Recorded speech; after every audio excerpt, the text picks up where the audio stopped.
മുഹമ്മദ് അസറുദ്ദീൻ കളങ്കിതമായ കളി റെക്കോർഡുകളുടെ കളിത്തോഴൻ.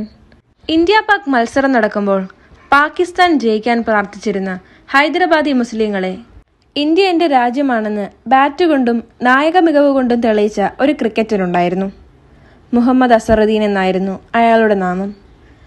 1989 ശ്രീകാന്തിൽ നിന്നും ഇന്ത്യയുടെ നായകസ്ഥാനം ഏറ്റെടുത്ത ശേഷം 47 ടെസ്റ്റ് മത്സരങ്ങളിലും 174 ഏകദിന മത്സരങ്ങളിലും അദ്ദേഹം ഇന്ത്യൻ ടീമിനെ നയിച്ചു.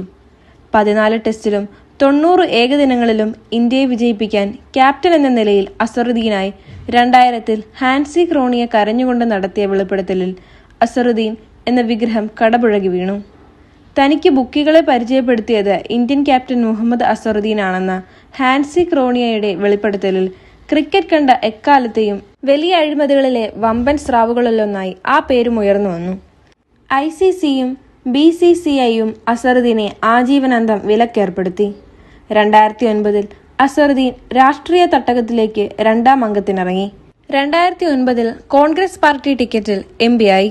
2012-ൽ അദ്ദേഹത്തെ ആന്ധ്ര ഹൈക്കോടതിയുടെ ഡിവിഷണൽ ബെഞ്ച് അസറുദ്ദീനെ ഒത്തുകളി ആരോപണത്തിൽ നിന്നും കുറ്റവിമുക്തനാക്കി. പ്രതിഭയുടെ പ്രകാശം കൊണ്ട് അനുഗ്രഹീതമായിരുന്ന ജീവിതം വ്യക്തി എന്ന നിലയിൽ കാർമേഘങ്ങളാൽ മൂടപ്പെട്ടതായിരുന്നു എന്ന് അസറുദ്ദീൻ ടൈം ലൈനിൽ അടിവരയിട്ടെഴുതുന്നു. കാരണം പലതാണ്. അതെന്തു തന്നെയായാലും അസറുദ്ദീൻ ഇപ്പോൾ തെലങ്കാനയിലെ രേവന്ത് റെഡ്ഡി സർക്കാരിന്റെ മന്ത്രിസഭയിൽ പൊതുസംരംഭങ്ങളുടെയും ന്യൂനപക്ഷ ക്ഷേമത്തിന്റെയും ചുമതലയുള്ള മന്ത്രിയാണ്.